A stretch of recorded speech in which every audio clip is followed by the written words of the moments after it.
Basically क्या होता है, जो स्टूडेंट्स होते हैं वो कहते हैं कि अब हमें सिर्फ पढ़ाई करनी है, सिर्फ इस पे फोकस करना है, सिर्फ ये करना है, सिर्फ वो करना है, जबकि वो प्रैक्टिकली पॉसिबल नहीं है। ये बिल्कुल ऐसा है कहना कि भाई मुझे सिर्फ इस कमरे में ही रहना है और यहाँ से बाहर नहीं निकलना है, ये है वो है, और प्लस मेरा माइंड भी स्टेबल रहना चाहिए। दोनों काम एक साथ नहीं हो सकते, दोनों में से एक ही काम हो सकता है ना, या तो आप कमरे में रह सकते हो या आपका माइंड स्टेबल रह सकता है या बैलेंस रह सकता है लाइफ में। सो अब यहाँ पर जो समझने वाली बात है वो ये है कि excess of everything is bad. तो जो एक प्री कंसीव नोशन है ना बहुत सारे लोगों का, वो क्या होता है कि मेरे को सिर्फ और सिर्फ यही करना है, बाकी कुछ भी नहीं करना है। अब वो एक्सट्रीम में जा रहे हैं। तो जब एक्सट्रीम में पढ़ाई करेंगे और बॉडी रिवोल्ट करेगी अंदर ही अंदर, तब वो एक्सट्रीम में इंडल्ज भी हो जाएंगे।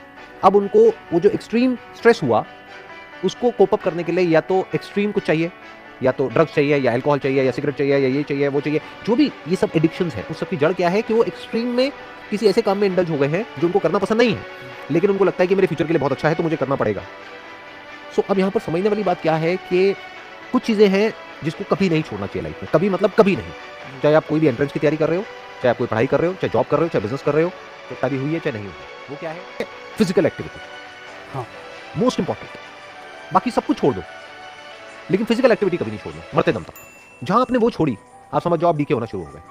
अब कुछ ऐसी गड़बड़ हो रही है जिसके आगे आप चाहे जो मर्जी अचीव कर लो, सब बेकार है। क्योंकि अगर आप फिजिकली एक्टिव नहीं हो तो आप अंदर से अच्छा फील नहीं कर सकते। अब वो फिजिकल एक्टिविटी क्या हो सकती है, कोई स्पोर्ट्स हो सकता है, और कुछ नहीं तो वॉक करके आ गए, जॉगिंग कर लिया, थोड़ा बहुत जिम चले गए, थोड़ा बहुत घर पे ही कुछ कर लिया, कुछ भी किया, लेकिन फिजिकल एक्टिविटी को नहीं छोड़ना है। तभी आप मेंटली फिट रह सकते हैं और अलर्ट रह सकते हैं। That is one.